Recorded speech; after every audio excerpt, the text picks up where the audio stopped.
हम सब संविधान का जो हमारा चल रहा है टॉपिक, उसके तहत नीति निर्देशक तत्वों तक पहुंच चुके थे या उनको हम सब पढ़ चुके हैं। अब मौलिक कर्तव्य हमारा आज का टॉपिक रहेगा और इस पे हम सब डिस्कस करते हैं कि क्या इसमें हो सकता है।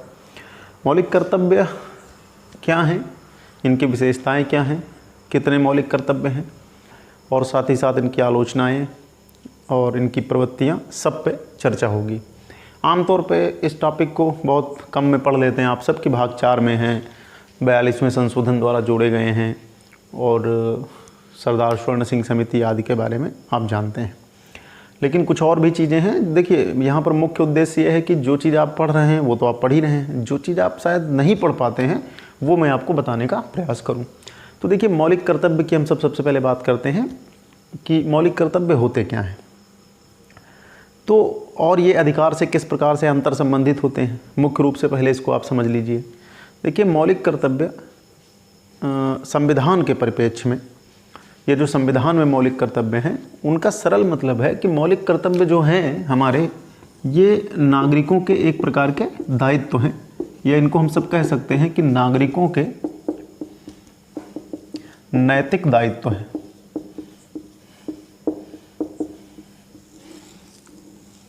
नागरिकों के नैतिक दायित्व हैं। यहाँ पर एक बात आप ध्यान रखना, मौलिक कर्तव्य भारतीय नागरिकों के लिए ही हैं, इनका विदेशियों से कोई लेना देना नहीं है।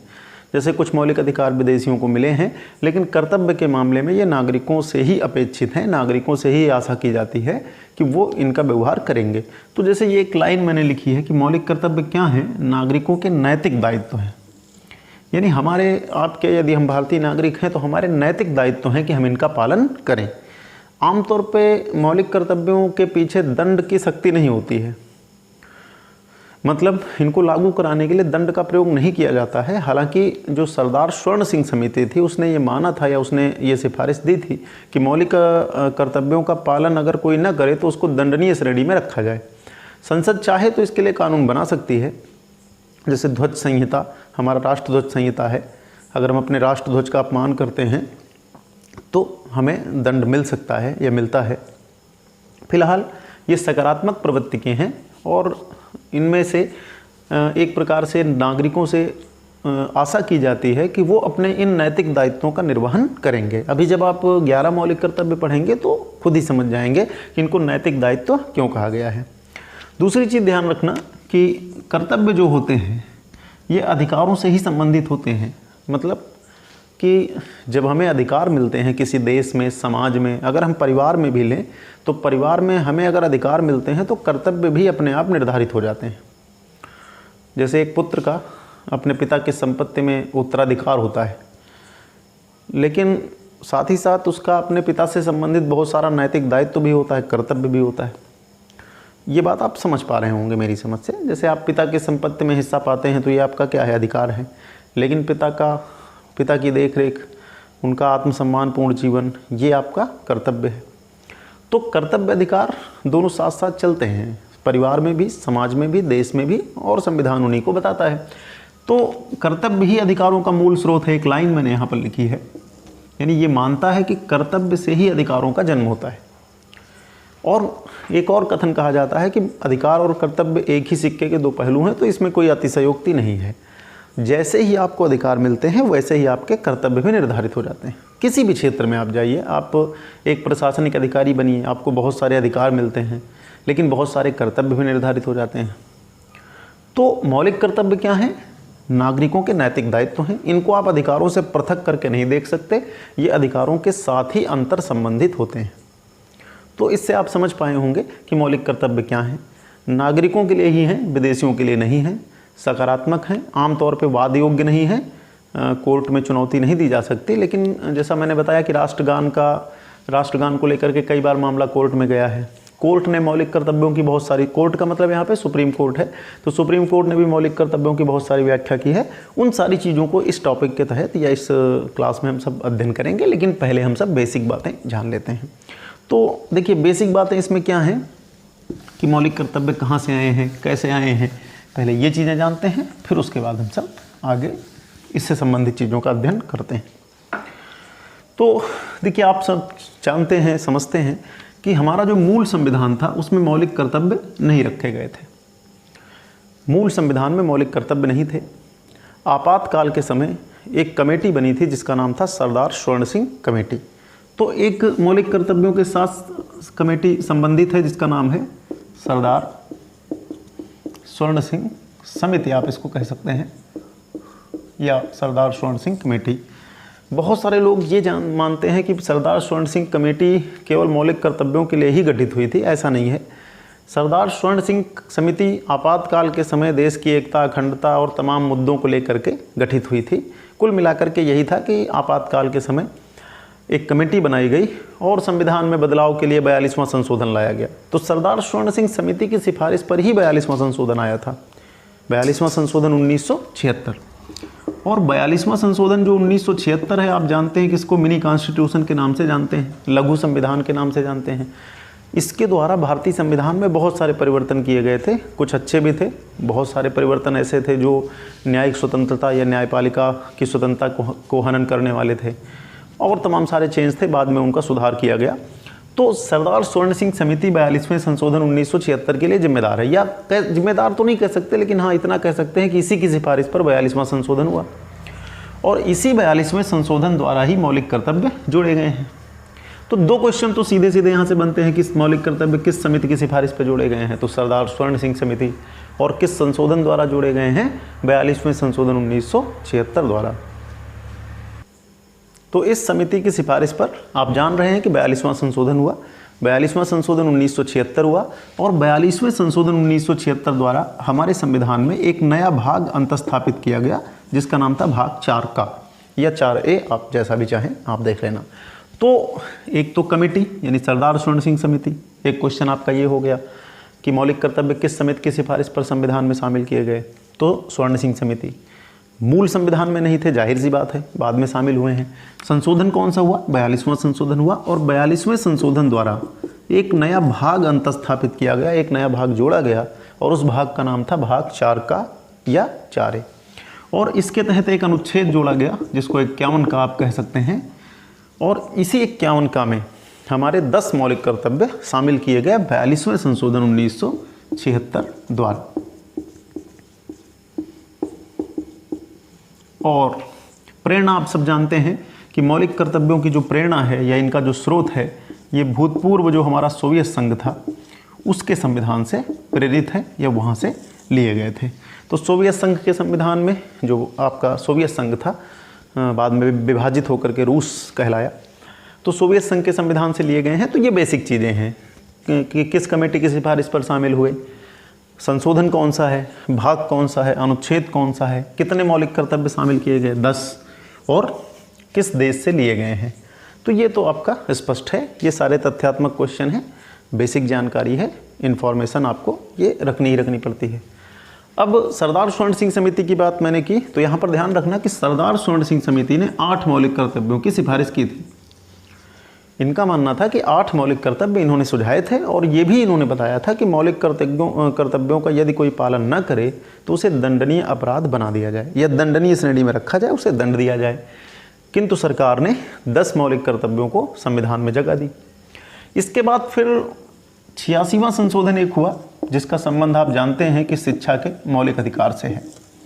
तो जब 86वां संशोधन हुआ तो 86वें संशोधन ने एक तो अनुच्छेद 21A जोड़ा, एक अनुच्छेद 45 में संशोधन किया गया, और एक 51 का में भी एक नई चीज़ जोड़ दी गई, 11वां मौलिक कर्तव्य। तो 86वां जो संशोधन हुआ उससे 11वां मौलिक कर्तव्य जोड़ दिया गया। 11वां मौलिक कर्तव्य खास करके उन 6 से 14 वर्ष के बच्चों के अभिभावक या माता पिता यानी गार्जियन या माता पिता का एक कर्तव्य निर्धारित किया गया कि वो अपने बच्चों की, अपने पाल्यों की, पालने का मतलब यदि गार्जियन है तो जो जिन बच्चों को पाल रहे हैं, अपने बच्चों या अपने पाल्यों को शिक्षा दिलाने का उनका अपना कर्तव्य होगा, उनका नैतिक दायित्व तो होगा कि वो अपने 6 से 14 वर्ष के बच्चों को शिक्षा दिलाएं। तो ये तो मौलिक कर्तव्यों का संक्षिप्त इतिहास है। यहाँ से जितने क्वेश्चन बन सकते हैं आपकी नज़र में है, आप इनको देख लेना। मौलिक कर्तव्य आप समझ गए हैं कि क्या थे, कैसे शामिल हुए, और संशोधन समिति कितने हैं, इस पे आपकी अब कोई प्रश्न जो हैं वो बनेंगे तो आप समझ जाएंगे। मौलिक कर्तव्यों को शामिल करने के पीछे जो तर्क दिया गया था उसमें भारत की विविधता एकता, अखंडता आदि को दिया गया था। जैसे एक प्रश्न उठा कि कनाडा, अमेरिका, इंग्लैंड आदि के संविधान में मौलिक कर्तव्य नहीं हैं, तो भारत में क्यों शामिल किए जा रहे हैं? तो उसके पीछे तर्क दिया गया कि हमारी जो सांस्कृतिक विविधता है, भौगोलिक विविधता है, एकता, अखंडता को सुनिश्चित करने के लिए हमें इनकी ज़रूरत पड़ेगी। अब होता क्या है कि एक आम स्टूडेंट क्या करता है, मौलिक कर्तव्य की बेसिक चीज़ें यही पढ़ लेता है जो पहले मैंने बताई। मौलिक कर्तव्यों को कभी वो ध्यान से नहीं देखता है।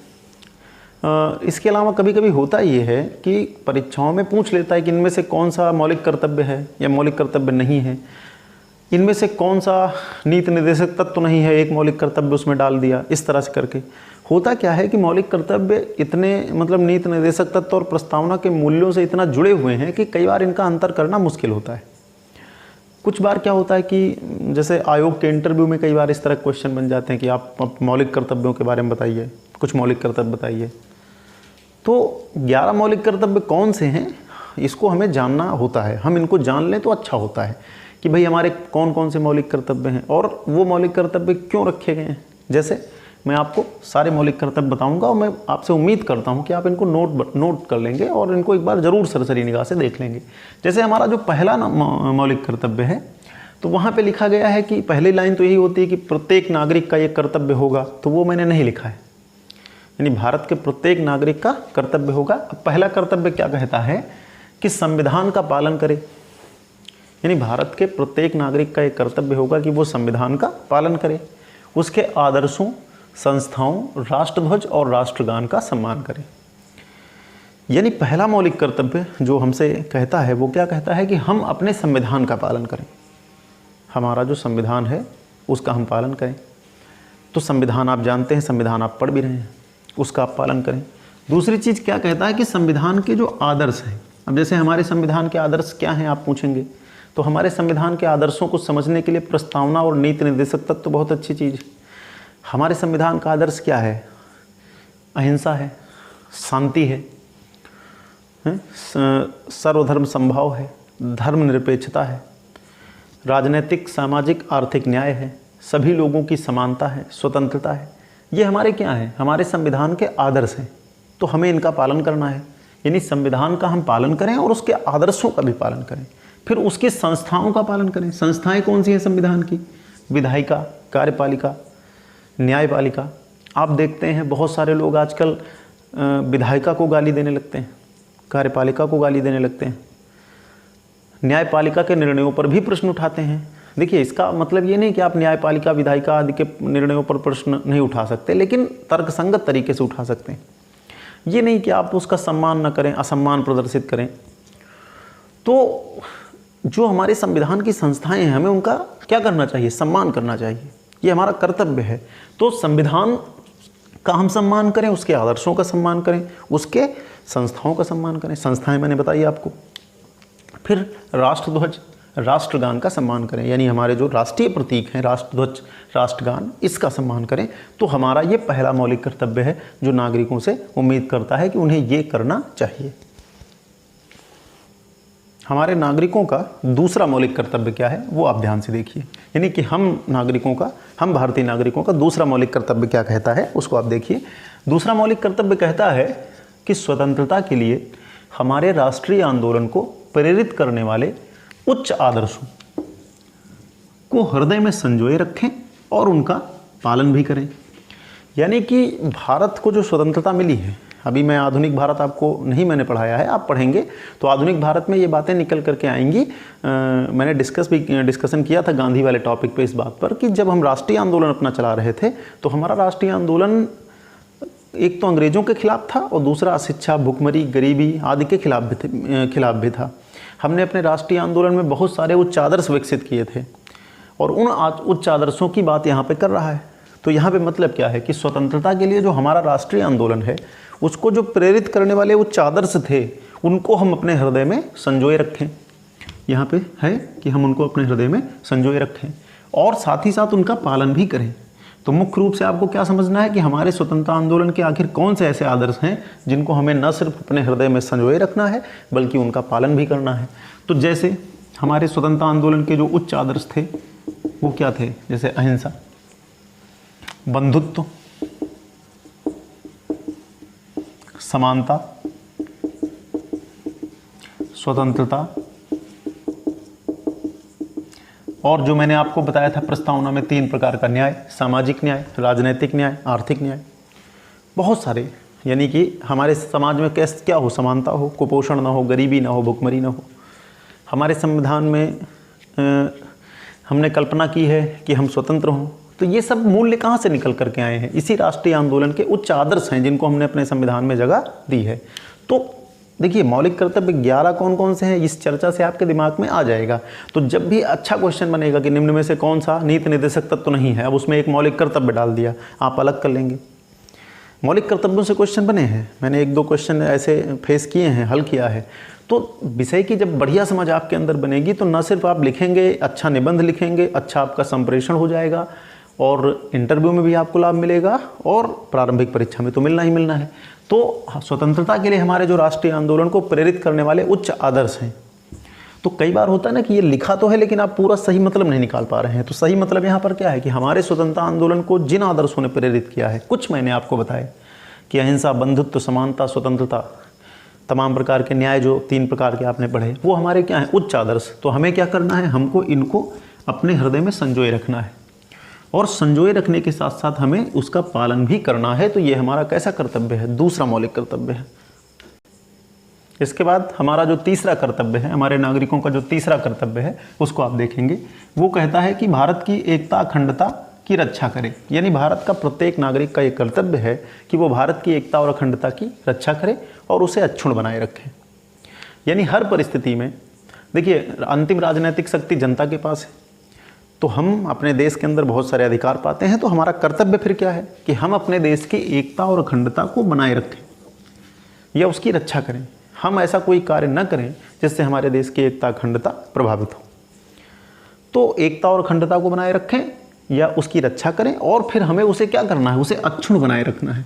यानी हमें ऐसा मूल्य विकसित करना है कि हम नागरिकों को हमारे देश की एकता, अखंडता को न सिर्फ बचाना है बल्कि उसे अक्षुण्ण भी बनाए रखना है।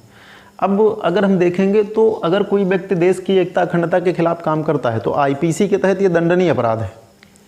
तो ऐसा नहीं कि सारे मौलिक कर्तव्य के खिलाफ दंड नहीं दिए जा सकते, अलग अलग तरीके से दंडनीय भी हैं। जैसे अगर आप अपनी देश की एकता, अखंडता के खिलाफ काम करते हैं, कोई भी काम, वो काम भाषण से हो सकता है, वो काम आपके देशद्रोह से हो सकता है, या किसी भी ऐसे कृत्य से जिससे हमारे देश की एकता, अखंडता खंडित हो, तो आपको आईपीसी के तहत दंड मिल सकता है।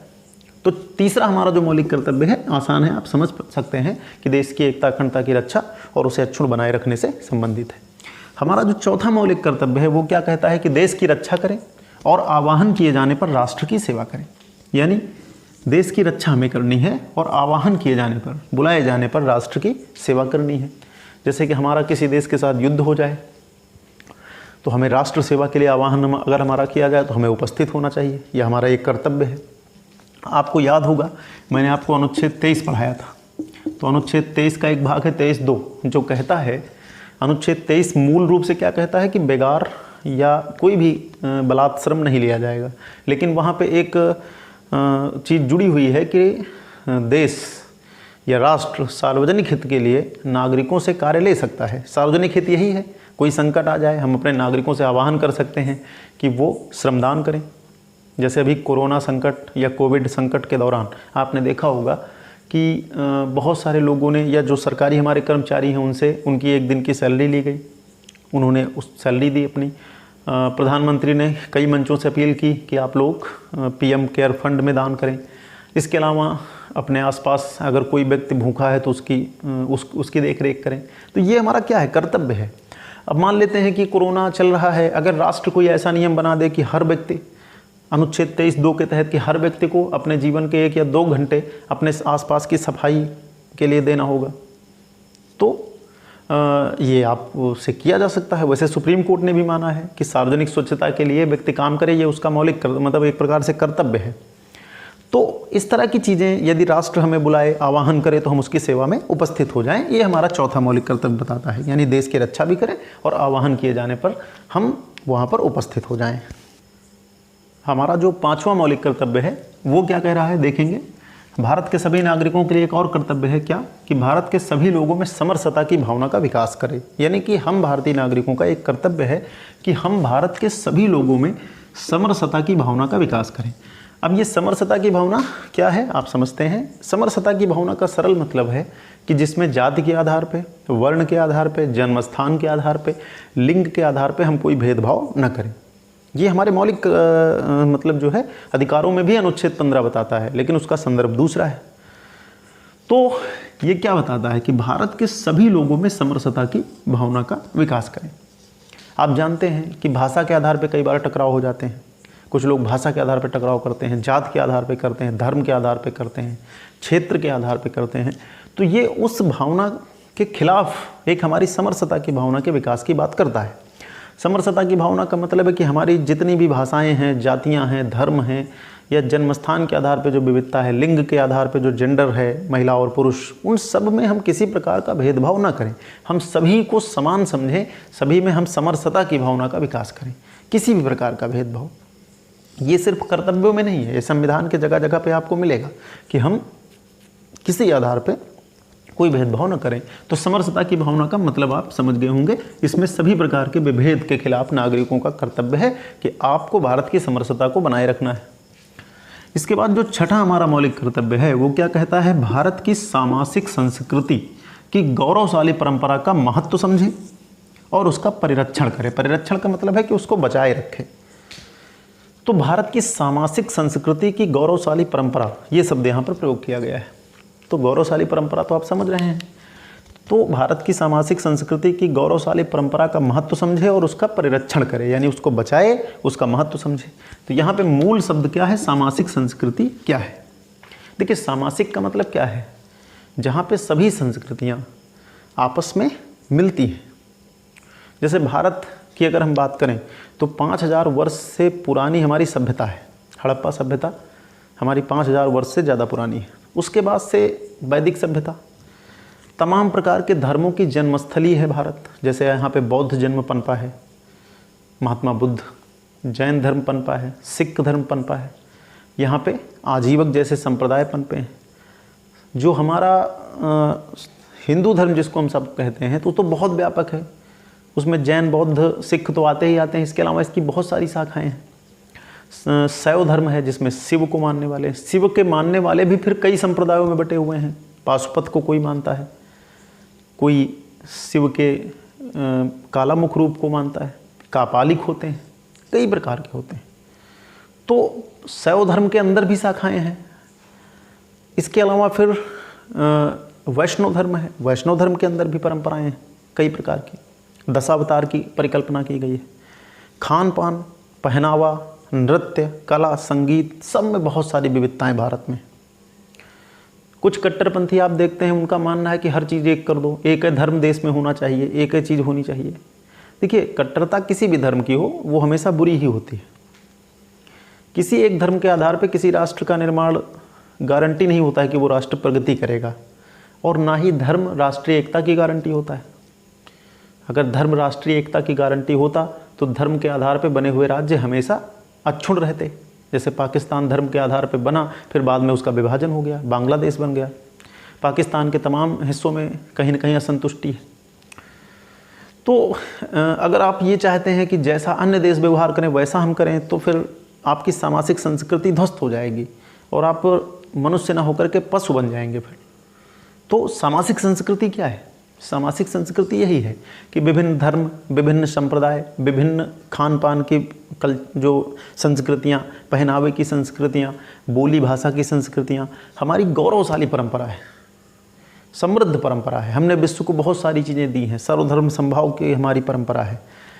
तो ये सारी चीज़ों को क्या करना है, उस सामाजिक, इसी को कहते हैं सामाजिक संस्कृति, जहाँ पे सारी संस्कृतियाँ। मैंने एक चीज़ मैंने आपको बताई थी कि भारत जो देश है वो सलाद के कटोरे की अवधारणा पर विश्वास करता है। सलाद का कटोरा या सैलेड बाउल की अवधारणा पर विश्वास करता है। सैलेड बाउल का मतलब ये होता है कि जहाँ पे, जैसे सैलेड बाउल में क्या होता है, एक सलाद के कटोरे में विभिन्न प्रकार के सलाद होते हैं, अलग अलग रंग रूप के, अलग अलग स्वाद के, लेकिन वो हमारे भोजन को परिपक्व या परिपुष्ट करते हैं। तो वैसे ही विभिन्न धर्म, विभिन्न जाति, विभिन्न प्रकार के मत, संस्कृतियाँ, प्रणालियाँ, जीवन दर्शन, पहनावे, ये क्या है, भारत की सामाजिक संस्कृति है। तो हमें क्या करना है, हमें हमारे प्रत्येक नागरिक का एक कर्तव्य है कि वो अपने सामाजिक संस्कृति की गौरवशाली परंपरा को समझे और उसका परिरक्षण करे। ये हमारा एक मौलिक कर्तव्य है। छठा, मेरी समस्या आप बेहतर समझे होंगे। हमारा जो 7वां मौलिक कर्तव्य है, आप देखेंगे बहुत महत्वपूर्ण है।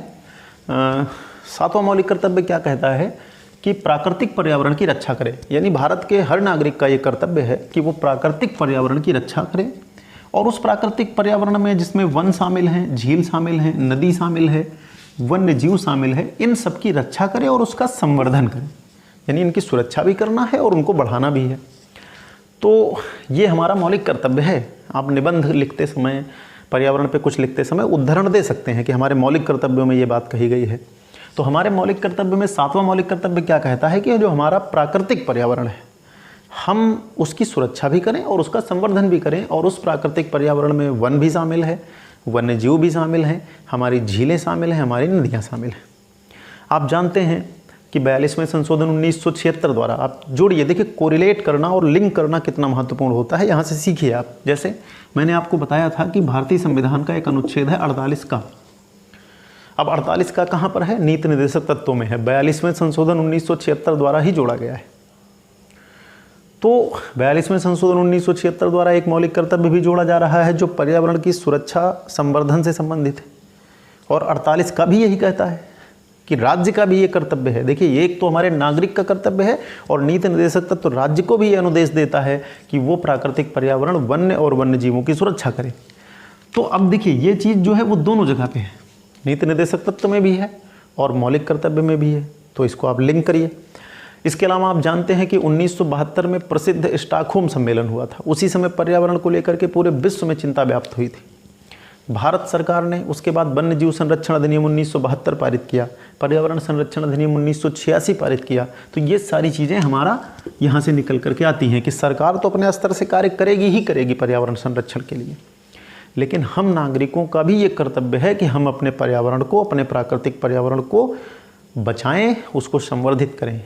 हम वन, झील, नदी आदि का जो है संवर्धन, संरक्षण करें, वन्य जीवों का संरक्षण करें।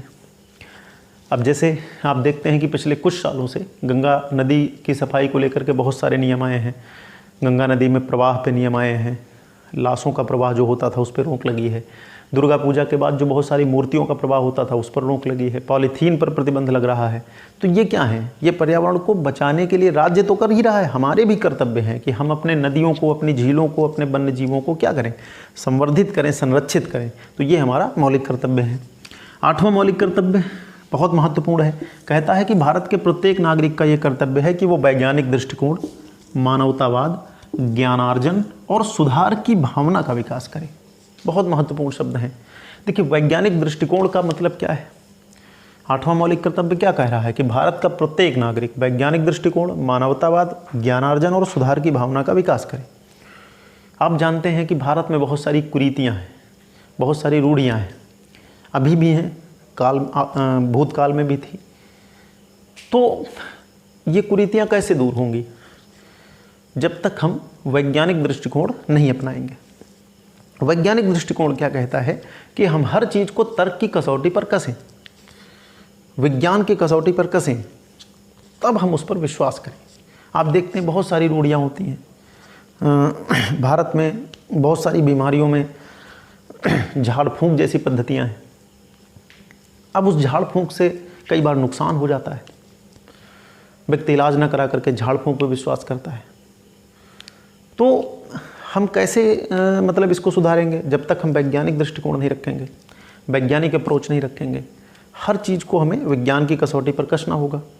वैज्ञानिक सोच हमें रूढ़ियों से बचाएगी, अंधविश्वासों से बचाएगी, कुरीतियों से बचाएगी और हमारे देश का विकास भी करेगी। तो वैज्ञानिक दृष्टिकोण हमें अपनाना है। हर चीज़ को आँख मूंद के नहीं मान लेना है। कोई रूढ़ी, कोई परंपरा, ऐसा नहीं कि सारी परंपराएं गलत होती हैं, लेकिन हमें तर्क करना सीखना है और वैज्ञानिक दृष्टिकोण का विकास करना है। वैज्ञानिक दृष्टिकोण, जिन देशों ने विज्ञान में उन्नति की है वो काफ़ी सफल रहे हैं, उनका समाज काफ़ी उन्नत रहा है। तो हमारे यहाँ जो रूढ़ियाँ आदि हैं, कहीं ना कहीं वो यहाँ से सीखना है हमें। हमारा कर्तव्य है कि हम वैज्ञानिक दृष्टिकोण अपनाएं, हम वैज्ञानिक तरीके से सोचें। मानवतावाद मैंने बताया है आपको, लेकिन फिर भी मैं बताता हूँ। मानवतावाद, देखिए, मानवतावाद का सरल मतलब है कि सभी प्रकार की प्रणालियाँ, धर्म, संस्कृति जो भी है उसके केंद्र में मानव है। देखिए, मानवतावाद को मैं जब भी बताता हूँ तो मैं एक ही चीज़ कहता हूँ कि मानव क्या है, मानव साध्य है, मानव साध्य है और अन्य सभी चीज़ें साधन है। जैसे मान लेते हैं कि आप धन का अर्जन करते हैं तो वहाँ पर धन क्या है, साधन है, साध्य नहीं है। साध्य ये है कि मानव जीवन उन्नत बने, इसलिए धन का अर्जन किया जाता है। अगर धन साध्य हो जाए, मानव जीवन साधन हो जाए, तो फिर तो कोई मतलब ही नहीं रहा। फिर आप एक मशीन की तरह कार्य करेंगे और धन के पीछे भागेंगे। तो साध्य कौन है, मानव है। हम अपने धर्म को, अपनी परंपराओं को किस पे कसें, किस कसौटी पे कसें, मानवतावाद की कसौटी पर कसें। जैसे छुआछूत, तो हम छुआछूत को कैसे कसें कि छुआछूत क्या है, मानवतावाद के खिलाफ है, कोई मानव अछूत नहीं है। धर्म के आधार पे कोई नीचे कोई ऊंचे, इसको भी मानवतावाद की कसौटी पर कसें। महिलाओं को बाहर निकलना चाहिए, पढ़ना चाहिए कि नहीं पढ़ना चाहिए, इसको मानवतावाद के आधार पे कसें। तो मानवतावाद की कसौटी कहेगी कि सभी बराबर हैं, लिंग के आधार पे कोई भेद नहीं करना है, जाति के आधार पे, धर्म के आधार पे। आप अगर देखेंगे तो यूरोप के धर्म सुधार आंदोलन का भी मूल यही था, मानवतावाद। मानवतावाद ये भी कहता है कि आप राज्य जैसी संस्थाओं के खिलाफ भी खड़े हो जाइए। अगर राज्य मानव का कल्याण नहीं कर रहा है तो वो भी फिर जो है ठीक नहीं है, उसके खिलाफ आप क्रांति कर सकते हैं, उसके खिलाफ आप लिख सकते हैं, बोल सकते हैं। तो मानवतावाद क्या कहता है कि मानवतावाद का सरल मतलब भी यही है कि मानव महत्वपूर्ण है, और मानव महत्वपूर्ण है उसमें कुछ सिलेक्टेड मानव नहीं है, सभी मानव महत्वपूर्ण है। तो मानवतावाद की भावना का हम विकास करें। ज्ञानार्जन यानी कि हम ज्ञान के अर्जन पर बल दें। भाई जितना हम ज्ञानार्जन करेंगे उतना हमारा दृष्टिकोण वैज्ञानिक होगा, उतना हम मानवतावाद के निकट जाएंगे। और हमेशा क्या करें, सुधार की भावना का विकास करें। यानी हमारे अंदर कैसी भावना होनी चाहिए, सुधार की भावना। हमें नई नई चीज़ें सीखनी है, सुधार प्रदर्शित करना है। जो हम जिन कुरीतियों से, जिन परंपराओं से बंधे आए उनको हम छोड़ें।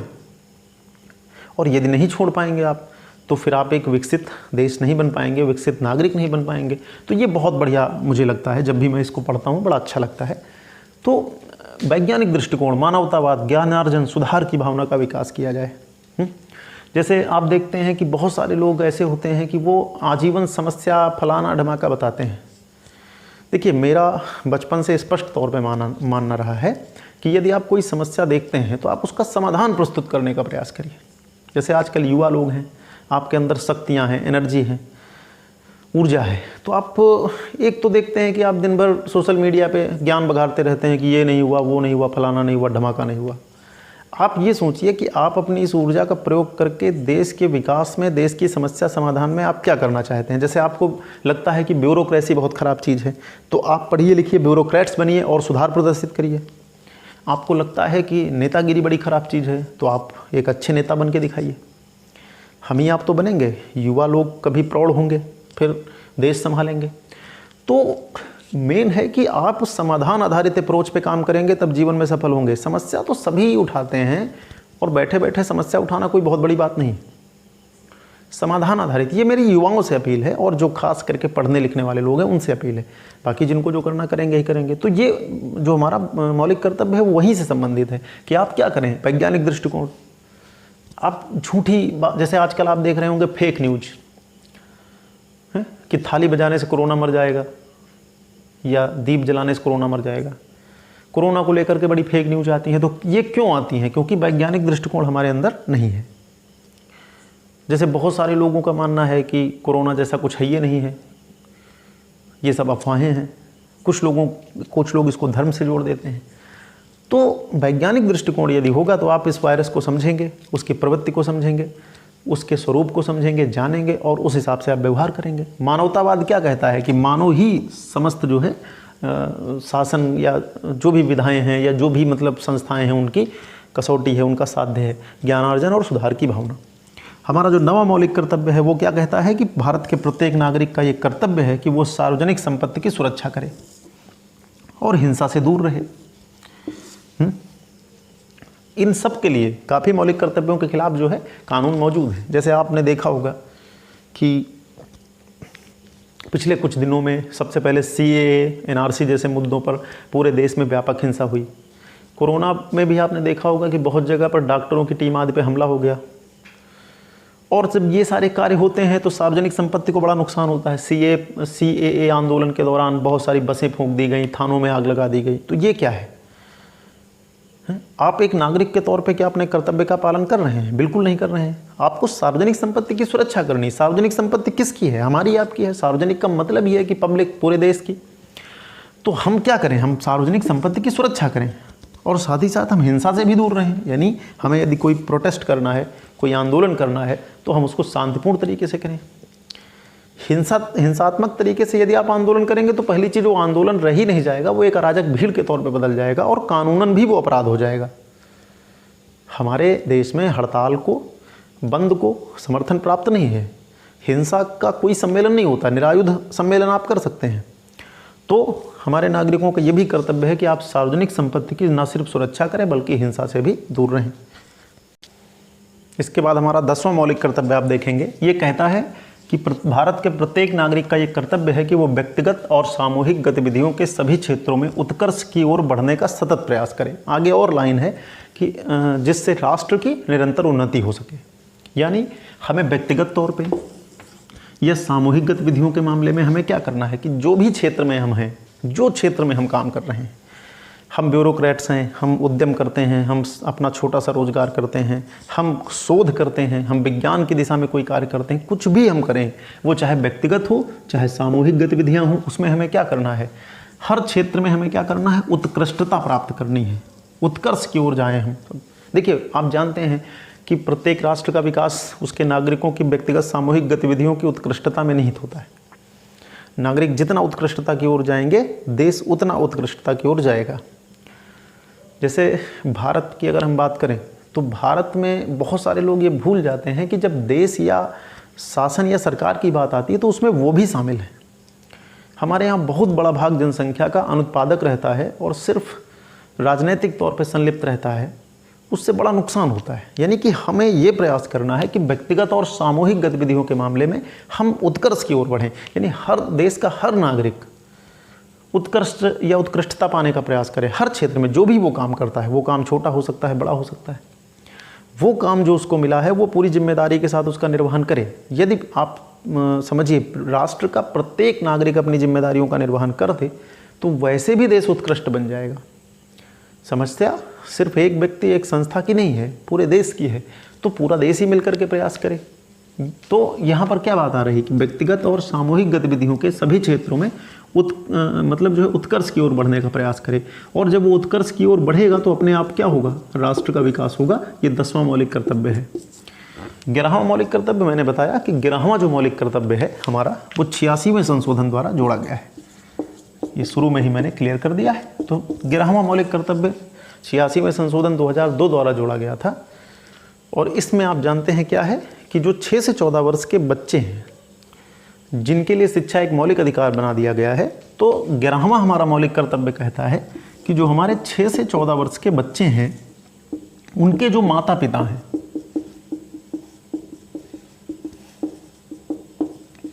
या जो उनके अभिभावक हैं,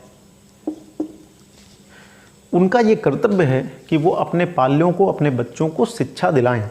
यानी भारत के प्रत्येक नागरिक, 6 से 14 वर्ष के बच्चों के माता पिता और अभिभावक, उनका ये कर्तव्य निर्धारित किया गया है कि वो अपने बच्चों की प्राथमिक शिक्षा सुनिश्चित करें। उनका एक कर्तव्य है कि वो अपने बच्चों को शिक्षा दिलाएं। तो ये हमारे 11 मौलिक कर्तव्य हैं। यानी कि मौलिक कर्तव्य क्या हैं, किस भाग में हैं, कहाँ से लिए गए हैं, कब, किस संशोधन द्वारा और कितने हैं, इसको मैंने आपको बताया। बताने का उद्देश्य है कि जब आप कोई ठीक ठाक परीक्षा देंगे तो कई बार पूछ लेता है कौन सा मौलिक कर्तव्य नहीं है। तो ये तो हो गए मौलिक कर्तव्य, संख्या और उससे संबंधित सारी डिटेल। इन 11 मौलिक कर्तव्यों के अलावा ध्यान रखना, सुप्रीम कोर्ट ने समय समय पर अपने निर्णयों के द्वारा मौलिक कर्तव्यों का विस्तार किया है, जो संविधान में नहीं लिखे गए हैं लेकिन व्याख्या में आए हैं। तो उन पर भी मैं थोड़ी चर्चा कर लेता हूँ, आप इस लेक्चर को आराम से सुन करके ध्यान रखना। जैसे एक बहुत प्रसिद्ध वाद हुआ था MC मेहता वाद। इसको चाहे तो आप याद रख सकते हैं, हो सकता है आपसे यहाँ से क्वेश्चन बन जाए। जैसे एक बहुत प्रसिद्ध वाद हुआ था MC मेहता वाद। सुप्रीम कोर्ट का एक डिसीजन इसमें आया था या एक व्याख्या सुप्रीम कोर्ट ने की थी। जैसे MC मेहता वाद में सुप्रीम कोर्ट ने कई सारे मौलिक कर्तव्य बताए थे। उनमें से एक मौलिक कर्तव्य उसने बताया था कि शिक्षण संस्थाओं में सप्ताह में पर्यावरण की शिक्षा को सुनिश्चित किया जाए। यानी जो पर्यावरण की शिक्षा आप देखते हैं, हम सब जब ग्रेजुएशन में थे तो पहली बार पर्यावरण की शिक्षा आई, ये हुआ कि पर्यावरण का पेपर आपको पास ही करना होगा। पिछले कुछ सालों में सभी एग्ज़ाम्स में पर्यावरण को काफ़ी विस्तार से शामिल कर दिया गया है। तो MC मेहतावाद में जैसे एक मौलिक कर्तव्य, ये भी मौलिक कर्तव्य ही माना गया।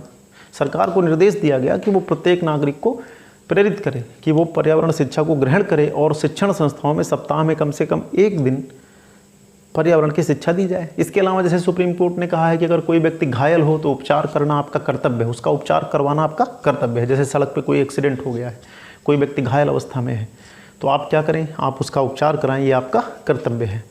इसके अलावा लोगों में संवेदनशीलता बढ़ाना और पर्यावरण के प्रति जागरूक करना, अपने देश की संस्कृति के प्रति जागरूक करना, ये समय समय पर सुप्रीम कोर्ट के डिसीजन आए हैं। इनमें से ये मुझे अच्छा लगा MC मेहता मामला, जिसमें पर्यावरण शिक्षा की बात की गई थी, तो उसको मुझे बताना उचित मतलब लगा कि मैं आपको बता दूं, तो इसको थोड़ा ध्यान रखेंगे। इसके बाद देखिए, मौलिक कर्तव्यों की विशेषताएँ 3 प्रमुख आप याद रखना।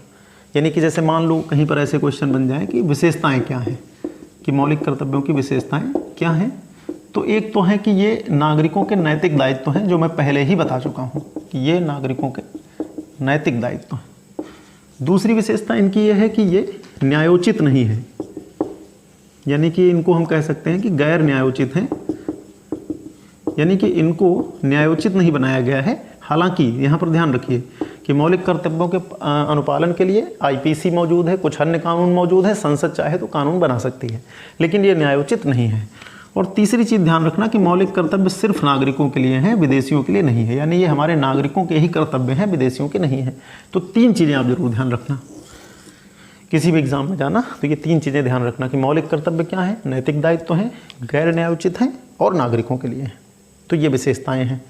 एक प्रश्न यहाँ पे और विचार कर लेते हैं कि मौलिक कर्तव्य की आवश्यकता क्यों पड़ी। तो वैसे मैंने डिस्कस कर लिया है, तो मैंने बताया कि देश की एकता, अखंडता आदि को लेकर के, विविधता आदि को लेकर के, इन सब कारणों से मौलिक कर्तव्यों को शामिल किया गया। तर्क ये दिया गया कि हम मौलिक कर्तव्य इसलिए शामिल करें कि लोग हमारी एकता, अखंडता के मूल्य को समझें, देश की विरासत को समझें, अक्षुण्णता बनाए रखें, देश की राष्ट्र की सेवा करने की भावना उनमें आए, वो हमारे नैतिक आदर्शों को, आंदोलन के आदर्शों को, संविधान के आदर्शों को परिपुष्ट करें। तो कुल मिलाकर के यही तर्क दिए गए इनको शामिल करने के पीछे। आलोचना भी कुछ लोग करते हैं कि इनके शामिल करने का कोई औचित्य नहीं था, अधिकार के साथ साथ कर्तव्य अपने आप हैं, लेकिन शामिल किए गए हैं। तो ये जो चर्चा है ये मेरी समझ से पर्याप्त है। हाँ, एक और चीज़ है, एक बार और सुप्रीम कोर्ट में कुरियन एक मुख्य न्यायाधीश या न्यायाधीश हुआ करते थे, तो उन्होंने भी अपनी कुछ एक गाइडलाइन दी थी मौलिक कर्तव्यों को लेकर के, आप चाहो तो सुन लो। जैसे कुछ चीज़ें जो मैंने बताई हैं कि पर्यावरण की शिक्षा, इसके अलावा सुप्रीम कोर्ट ने समय समय पर कुछ और मौलिक कर्तव्य बताए हैं, जैसे टैक्स देना, कि लोग अपने टैक्स को समय से पे करें, ये उनका कर्तव्य है। दुर्घटना पीड़ित की सहायता करें, अपने आसपास स्वच्छता बनाए रखें। इसके अलावा संवेदनशीलता, अन्य लोगों के प्रति उनकी संवेदनशीलता होनी चाहिए।